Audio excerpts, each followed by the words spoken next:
El sermón que van a escuchar fue predicado originalmente en inglés por el pastor Mario Figueroa y está disponible en español en la voz de Omar Andújar.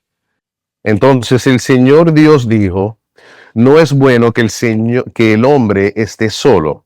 Le haré una ayuda adecuada. Y el Señor Dios formó de la tierra todo animal del campo y toda ave del cielo, y los trajo al hombre para ver cómo los llamaría. Como el hombre llamó a cada ser viviente, ese fue su nombre. El hombre puso nombre a todo ganado y a las aves del cielo y a todo animal del campo, pero para Adán no se encontró una ayuda que fuera adecuada para él. Entonces el Señor Dios hizo caer un sueño profundo sobre el hombre y éste se durmió. Y Dios tomó una de sus costillas y cerró la carne en ese lugar. De la costilla de que el Señor Dios había tomado del hombre, formó una mujer y la trajo al hombre. Y el hombre dijo: este es ahora hueso de mis huesos y carne de mi carne. Ella será llamado mujer, porque del hombre fue tomado.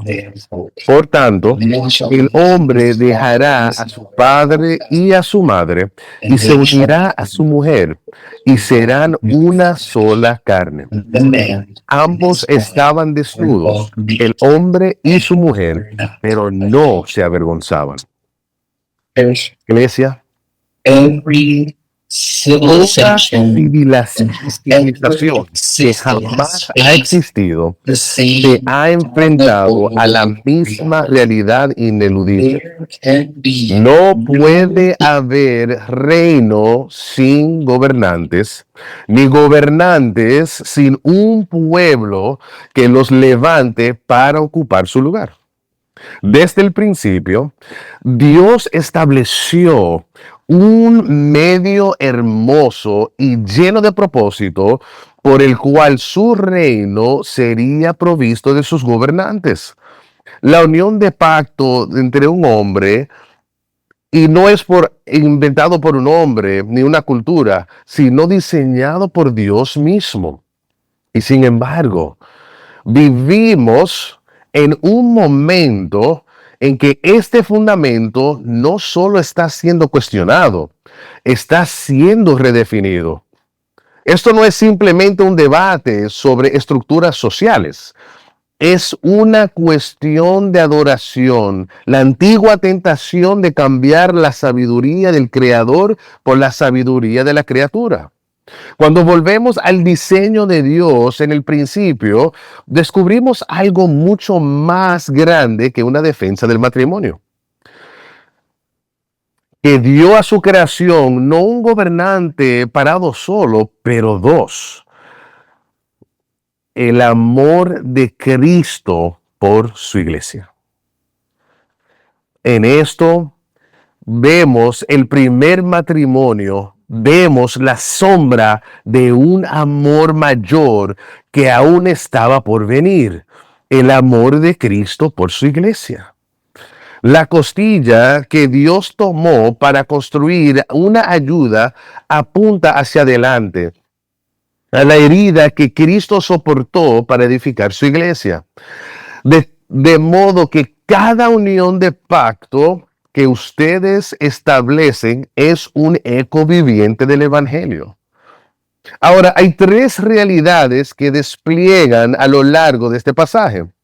Un gobierno incompleto que queda expuesto, un gobierno completado que es concedido y un reino gobernante que queda establecido en amor de pacto. Entonces, iglesias, recordemos de dónde acabamos de venir. Dios formó al hombre del polvo y sopló en aliento de vida. Y el nombre de pacto de Dios, no solo Elohim, sino también Yahweh Elohim, el Dios de pacto que se acerca, que le dio a Adán abundancia para deleitarse y trabajar en el jardín y guardar el jardín.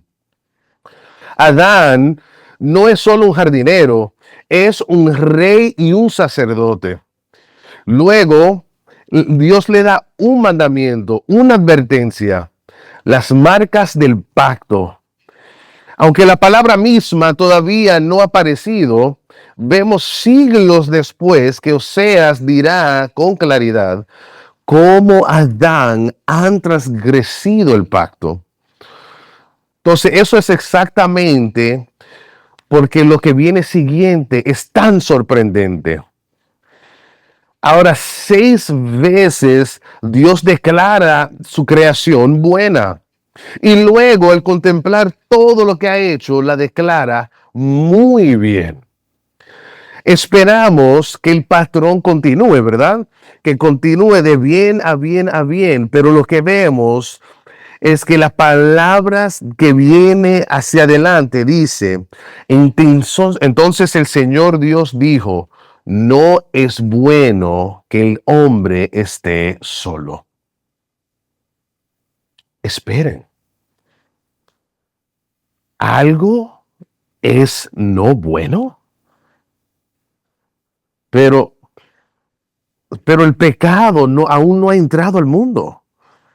No hay serpiente que se ha puesto a la imagen. No hay rebelión, no hay culpa, no hay vergüenza. Amados, esto no es el lenguaje del fracaso, es el lenguaje de la incompletud, tejido intencionalmente por Dios dentro de un mundo que aún era perfectamente bueno. Entonces, ¿por qué faltaría algo?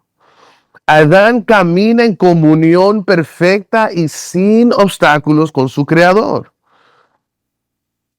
Seguramente eso debería bastar, ¿no es así? ¿Significa esto que Dios no era suficiente? Claro que no.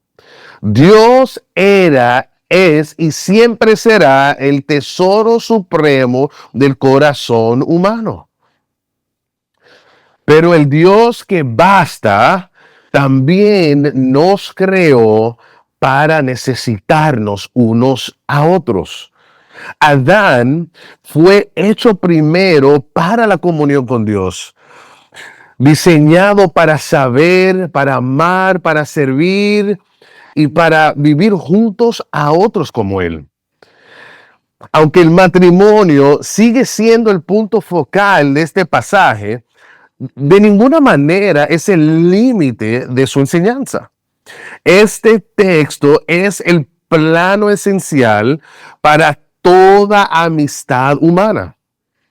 No fuimos creados para florecer en aislamiento, sino para recibir el amor y el cuidado de otros y convertirnos en instrumentos de ese mismo amor en sus vidas.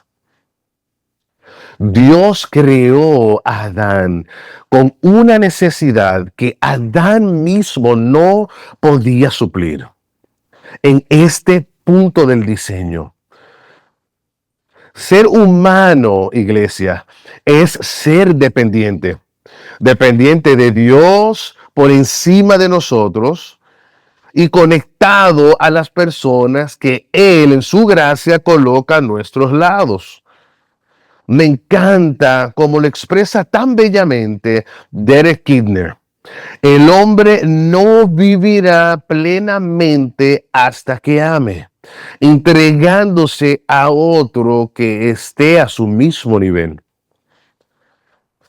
Esto también refleja el carácter de Dios que instila su imagen en nosotros. Dios no es un solitario que busca a alguien que lo complete.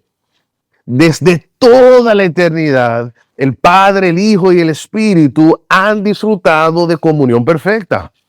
Pero Adán es una criatura hecha a la imagen de Dios, creada para vivir en relación. En lo profundo de ti es probable que tengas necesidades que ni siquiera has logrado poner en palabras todavía, pero Dios conoce cada una de ellas.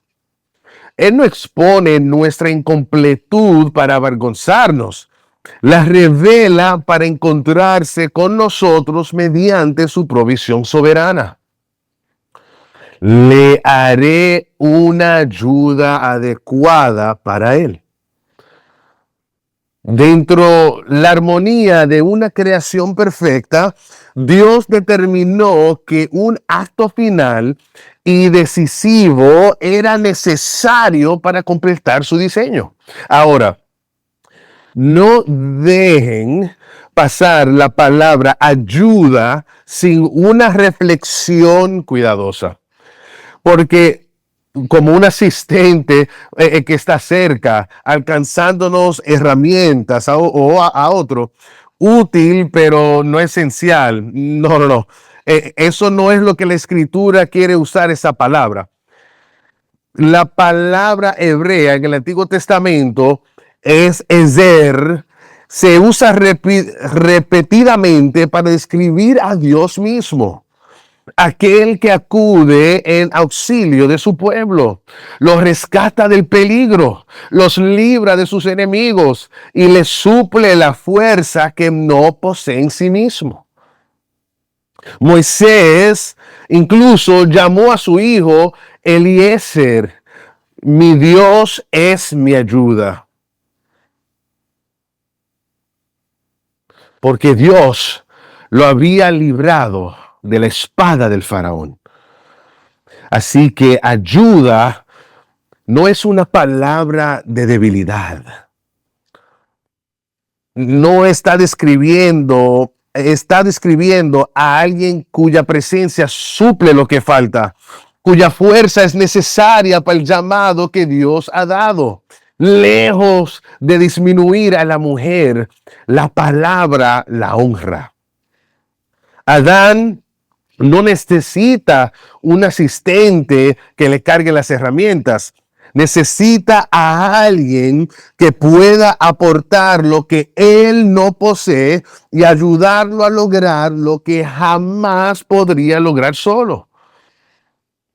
Adán solo no podía cumplir la misión que le había dado de que tiene que ser fructífero y multiplicarse. ¿Cuál es la misión que se le has dado? Sean fecundos y multiplíquense y llenen la tierra y sométanla.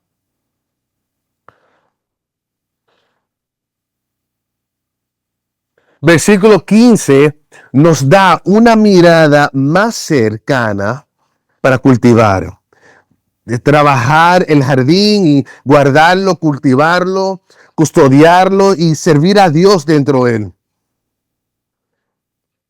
Pero Adán no puede cumplir ese llamado solo.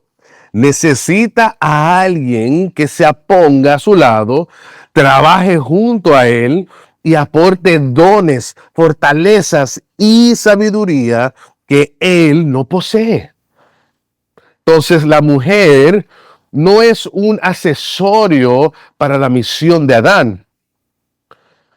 Es dada para ser su ayuda, aportando toda la medida de su inteligencia, sus dones, su creatividad y su fuerza, mientras a Adán se le confía dirigir, amar, servir y proteger a su esposa. Una responsabilidad que escritores bíblicos posteriores extraen directamente del orden y del patrón de la creación. Aquí hay roles distintos, pero la distinción no significa desigualdad. Estos roles no son degradantes, no es para competir, sino para complementarse bajo el sabio diseño de Dios. Juntos, el hombre y la mujer llevan la imagen de Dios. Lo representan en su mundo y adoran, trabajan y sirven juntos a sus propósitos. Ninguno es innecesario, ninguno es desechable. Cada uno ha sido creado por Dios, para Dios. y para el bien del otro. Todo esto queda recogido en aquella frase pequeña pero hermosa: una ayuda adecuada para él. Alguien diseñado específicamente por Dios para corresponderle, semejante a él en humanidad, igual a él en dignidad, y sin embargo distinto de una manera que les permite encajar el uno con el otro. Ella no es una copia de Adán, ni una versión inferior de él. Es su contraparte, igual en valor, distinta en rol, perfectamente apta por la sabiduría de Dios. Esto no es compatibilidad accidental, es obra maestra divina, una correspondencia gloriosa diseñada para exhibir la bondad, la sabiduría y la belleza del Creador. Mujeres, no dejen que este mundo les diga que ayudar, apoyar y fortalecer el trabajo de otro les hace menos. La Escritura usa esta misma palabra para el auxilio rescatador de Dios mismo.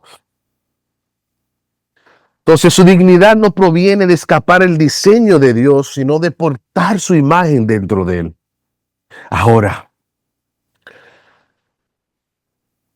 interesantemente, este cumplimiento no llega de inmediato. En Génesis 1 vemos que la luz, tierra, mar, estrellas, todo llamado a existir con una palabra. Aquí en el capítulo 2 sucede algo diferente. Dios anuncia la necesidad en el versículo 18 y luego en el versículo 19, en lugar de hacer a la mujer de inmediato, trae ante Adán toda bestia y ave para que las nombre. Imagínenlo. Esto es el desfile de Macy's, el Día de Acción de Gracias. Y a través del nivel pasan cada animal uno por uno. León, buey, águila, paloma, todo ser viviente que Dios había hecho desfilando frente a él. Y Adán los nombra uno por uno. Es como esa parada del Macy's en esteroides. Nombrar en la Escritura es un ejercicio de autoridad. Dios está dejando que Adán ejerce el mismo gobierno para el que fue creado. Pero observen lo que ocurre debajo de ese acto de nombrar. Ninguno le corresponde. Cada carroza de ese desfile, Adán queda al final más solo, la misma manera de como empezó. Y esto es lo asombroso. Dios ya lo sabía. Lo anunció en el versículo 18. Entonces, ¿por qué el desfile? Dios está haciendo algo en Adán antes de hacer algo por Adán. No porque Dios es cruel o lento, pero porque hay cosas que solo aprendemos en el esperar. El desfile tiene que terminar antes de que Adán esté listo para recibir lo que Dios ya había preparado para él. ¿No es así muchas veces con nosotros cuando Dios obra con nosotros? No para atormentarnos, sino para profundizarnos. De modo que cuando por fin llegue la respuesta, la reconozcamos como el regalo que es. Así que el desfile termina como sabíamos que terminaría. Pero para Adán no se encontró una ayuda que fuera adecuado para él. Después de que cada carroza ha pasado, ese es el veredicto. No se encontró nada en todo el orden creado servirá. Hay una lesión que va mucho más allá del Edén. No pueden encontrar en la creación lo que Dios no ha colocado allí. Le pedimos al trabajo, el logro, las posesiones, incluso a las personas que nos den una plenitud. Y entonces nos preguntamos por qué las cosas buenas se derrumben debajo del peso de nuestras expectativas. Ni siquiera la autoridad de Adán puede resolver esto. Él puede nombrar a cada criatura, pero no puede crear su propia contraparte.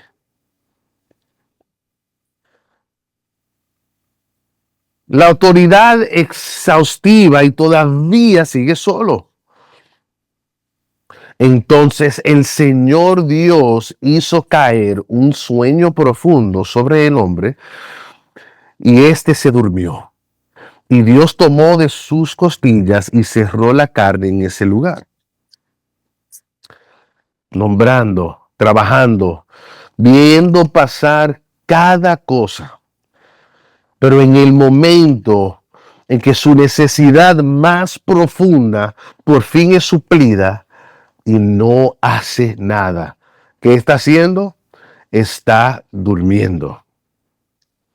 En un nivel, ese sueño es un simple acto de misericordia, una especie de anestesia divina que le ahorra a Adán el dolor de la incisión. Pero hay un punto teológico más profundo aquí. Toda esta operación se despliega únicamente por la acción soberana de Dios. Este sueño muestra que Adán no fue partícipe de su propia culminación. No ofreció consejo, no brindó ayuda alguna, ni siquiera observó. Simplemente está inconsciente mientras Dios realiza la obra que solo Él puede hacer. Aunque esto todavía no es gracia salvadora, revela un patrón que recorre toda la Escritura. Dios actúa a favor de su pueblo allí donde ellos no pueden actuar por sí mismos.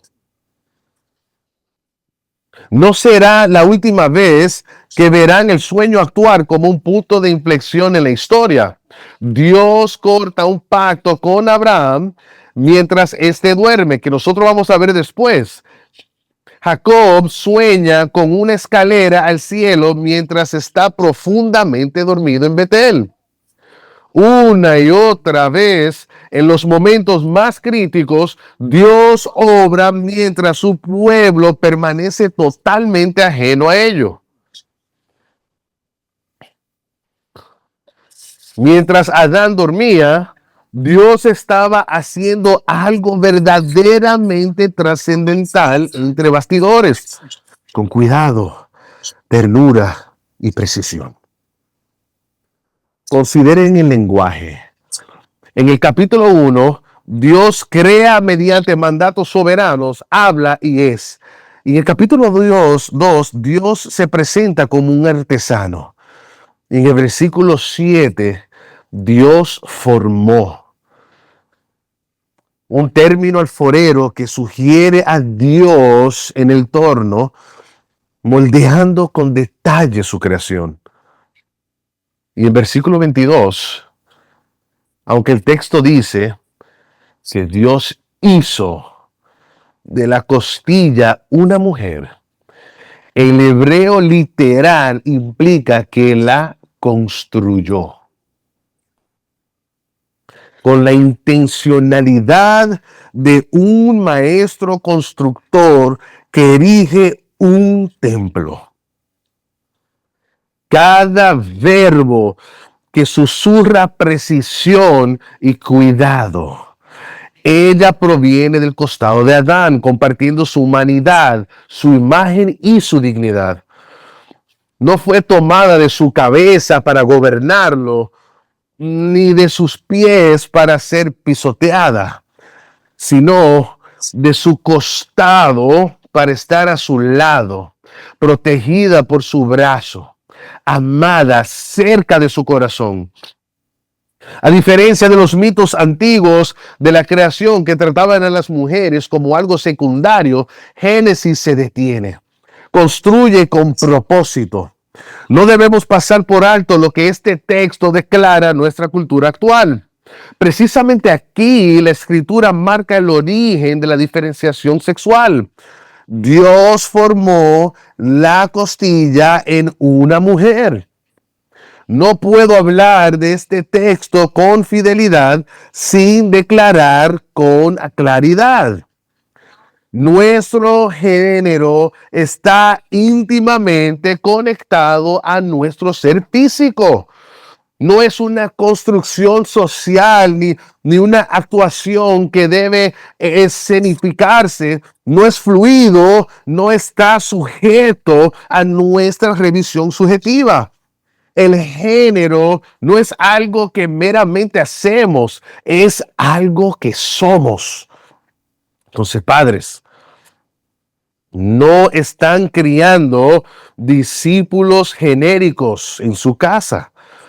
Están criando hijos e hijas para seguir a Jesús como hombres y como mujeres. Construidos y moldeados meticulosamente por las propias manos del Creador, y están lejos de ser incidentales, son la expresión física de una realidad interna e invisible. Un diseño glorioso que refleja la imagen divina y trae gloria a Dios. Sin embargo, este diseño no está exento del alcance distorsionador de la caída. Esto debería encender una compasión profunda y genuina, no solo por quienes atraviesan confusión, sino también por quienes están atrapados en la rebelión. No miramos estas luchas desde la autojusticia, las miramos con los ojos de pecadores redimidos. Pero la verdadera compasión jamás exige que comprometamos la clara enseñanza de la Escritura. No tenemos que aceptar lo que están diciendo, pero tenemos que tener compasión para que puedan ver el redimidor, para que ellos cambien y puedan llegar a la orden de la creación. El diseño de Dios para el género permanece. Y hay una esperanza aún mayor para quienes han encontrado el poder redentor, restaurador y renovador del Evangelio.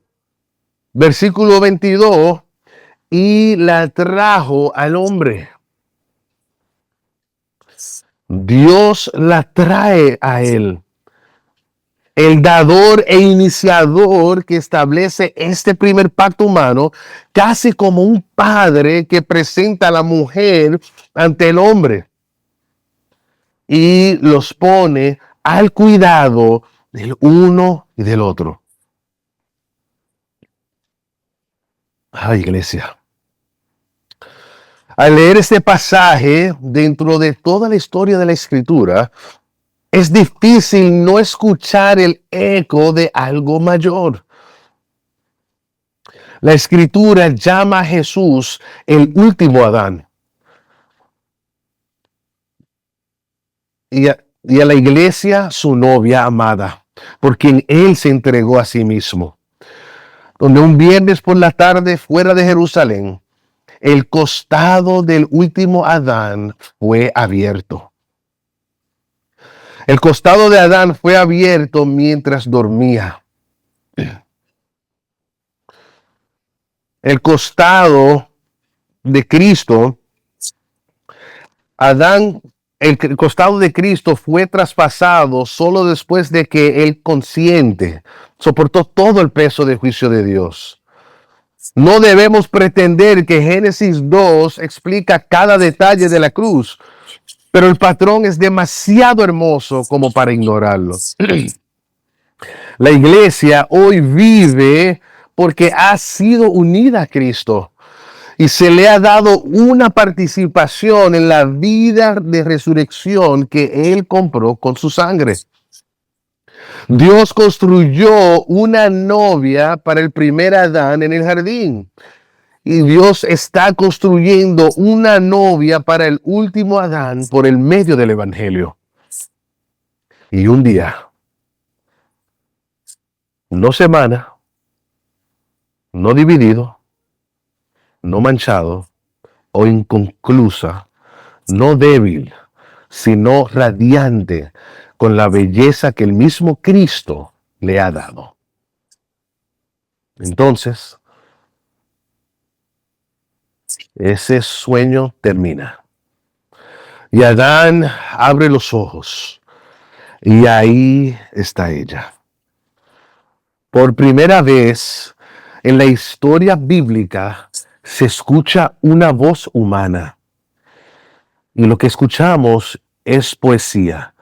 Esta es ahora hueso de mis huesos y carne de mi carne. Ella será llamada mujer porque del hombre fue tomada. Escuchen el alivio en esto.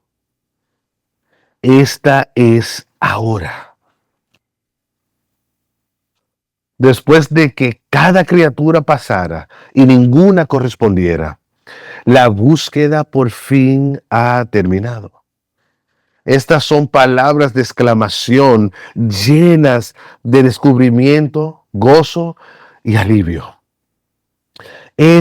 Solo esta por fin, hueso de mis huesos, carne de mi carne. Aquí, finalmente, hay una criatura como yo, de mí, para mí. Dios trae no a otro hombre, sino igual en humanidad y dignidad, sino a una mujer distinta en sexo y diseño. Esta es la sabiduría del Creador. Antes de que existieran gobiernos o culturas, Dios mismo estableció el patrón de un hombre y una mujer, unidos en pacto como una sola carne. No importa lo que diga el mundo, es el diseño de Dios que siempre esté en pacto unidos como una sola carne, hombre y mujer. Nosotros no diseñamos el matrimonio, así que no poseemos la autoridad para redefinirlo. Toda persona lleva la imagen de Dios y merece dignidad y amor. Adán no la recibe con análisis frío, estalla en asombro. Su autoridad se expresa primero no en exigencia, sino en deleite. Hueso de mis huesos y carne de mi carne. Es a lo largo de la escritura el lenguaje parentesco y lealtad del pacto. Y desde ahora en adelante viviremos la vida juntos. Este matrimonio original fue único, irrepetible, jamás repetido exactamente de esta manera. Pero establece un patrón, uno que se retoma de inmediato en el versículo 24 y que resuena a lo largo de todo el resto de nuestras Biblias. De hecho, nuestro Señor Jesús mismo cita Génesis 2 en Mateo 19. Y aquí hay algo profundo que cada uno de nosotros deberíamos aprender desde el primer día. Jesús gobierna tu exégesis. Esa es una regla bastante segura sobre la cual edificar tu vida. Y si alguien más te contradice al respecto, creo que debes rechazar su enseñanza. Entonces, ¿cómo responde Jesús?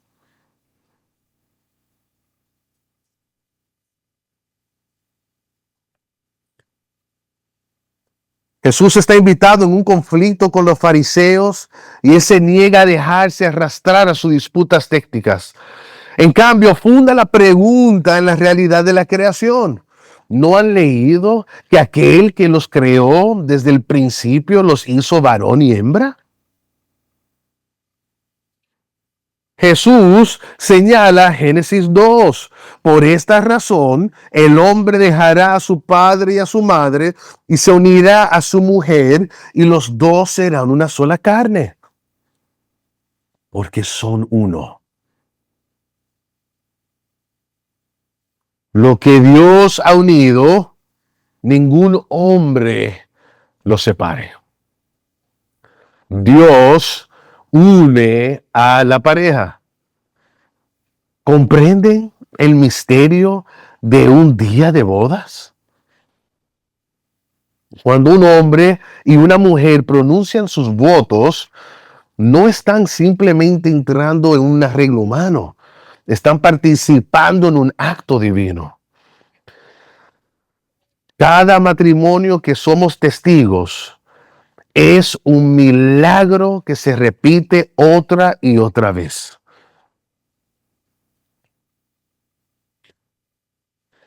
Cuando un pastor declara una pareja, marido y mujer, no está creando nada, está reconociendo lo que Dios ya ha hecho. Esto sigue siendo cierto hoy para cada matrimonio en este salón. Dios actúa para unir a marido y mujer. Todos aquellos que están casados están unidos por su obra.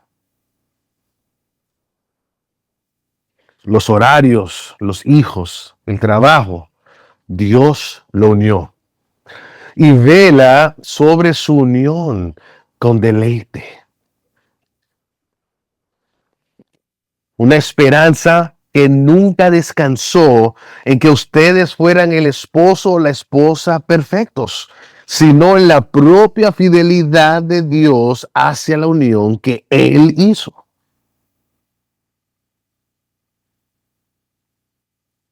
Entonces Moisés entra directamente en la historia, hablando más allá de Adán y Eva a cada generación. Por tanto, el hombre dejará a su padre y a su madre y se unirá a su mujer y serán una sola carne. Y su punto es inconfundible. Esto nunca trató solamente de Adán y Eva. Su matrimonio es el patrón, el arquetipo para todo matrimonio que vendría después. Moisés lo usa para instruir y proteger a Israel. Jesús lo usa para corregir a los fariseos. Dios lo sigue usando para instruirnos, corregirnos y protegernos. Primero, el hombre dejará a su padre y a su madre. No una orden literal de mudarse, sino un reordenamiento fundamental de prioridades que establece a su cónyuge como su compromiso terrenal primordial. Segundo, se unirá a su mujer. Esto es lenguaje de pacto, el mismo término usado para el llamado de Israel a aferrarse al Señor. Una promesa sagrada de amor exclusivo y perseverante que cierra las salidas que nuestros corazones se ven tentados a dejar abiertas. No, estamos llamados a permanecer. Y tercero, serán una sola carne. Más que dos vidas corriendo en paralelo, una unión de dos vidas enteras en una sola realidad, un hogar compartido que administrar juntos delante de Dios. ¿No es hermoso eso?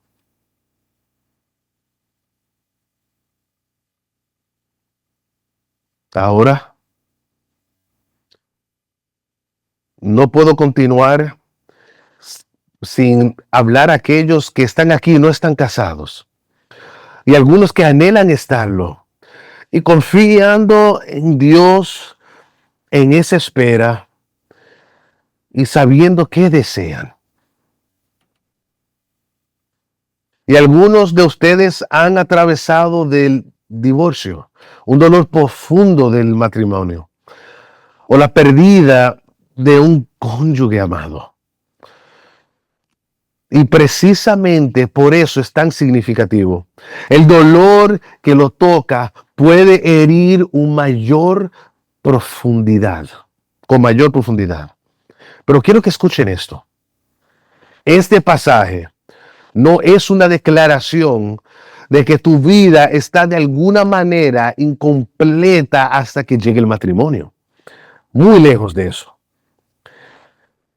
Pero no es lo normal. Nunca fue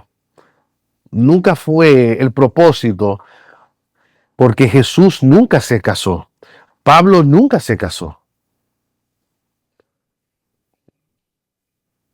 Y llama a una libertad única para la devoción total al Señor. La vida más plena. Y Jesucristo la vivió sin casarse. Así que tu vida no está incompleta sin el matrimonio. Nunca te sientes que estás incompleto sin matrimonio. Lo único que deja una vida incompleta es estar sin Cristo. Un cónyuge no puede limpiar tu vergüenza. Un cónyuge no puede hacerte completo. Es solo una señal que apunta más allá de sí mismo hacia Cristo y su iglesia. Lo cual significa que ya sea que estés casado o soltero, tu necesidad más profunda es exactamente la misma: pertenecer a Cristo. Él ya sabe eso. Y no pospongan la fidelidad esperando primero a que cambien sus circunstancias. El cristiano soltero es precioso ante los ojos de Dios y se le confía una gracia que le es propia. Y luego la frase más tierna de todo el pasaje. Y el hombre y su mujer estaban ambos desnudos y no se avergonzaban. Antes del pecado, la desnudez no lleva nada del temor, del ocultarse o del cuidar las apariencias que tan bien conocemos. Están plenamente conocidos y sin vergüenza. Pablo cita estas mismas palabras en Efesios 5 y luego añade algo asombroso. Grande es este misterio, pero hablo con referencia a Cristo y a la iglesia. Jesús dejó la gloria que compartía con el Padre desde la eternidad pasada, no para admirar desde la distancia, sino para llevarla él mismo. Piénsalo, en la cruz sus ropas le fueron arrancadas y repartidas entre los soldados. Expuesto, avergonzado, despojado ante una multitud que miraba. El último Adán, desnudo y avergonzado, para que nosotros que merecíamos esa exposición pudiéramos ser vestidos de nuevo.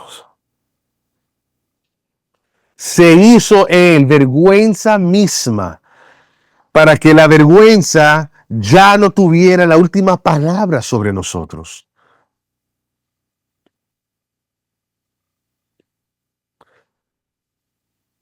No porque ella ya fuera radiante, una iglesia radiante, sino para hacerla radiante. Cargó la culpa que ella jamás podría borrar sí misma. Y no porque nunca haya pecado, sino porque todo lo que una vez la condenaba ya ha sido cargado por Cristo, clavado en esa misma cruz, donde Él colgó expuesto en su lugar.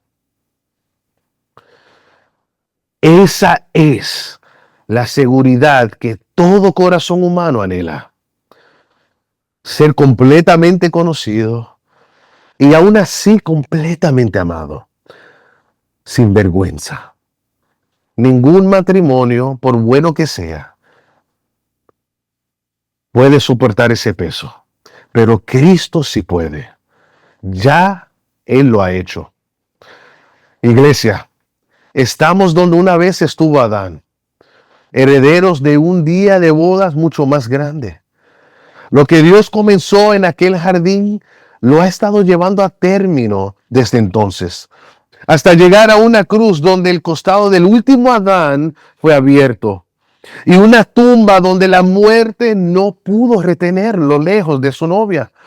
El Dios que vio la soledad de Adán y dijo, no es bueno, es el mismo Dios que vio tu alineación y dijo, tampoco te dejaré allí. Él construyó una compañera a partir de una costilla en el Edén.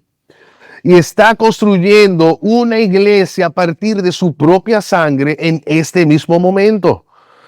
Y muy pronto, plenamente conocida, plenamente amada, no porque finalmente nos hayamos limpiado a nosotros mismos, sino porque Cristo, nuestro novio, ya lo ha hecho.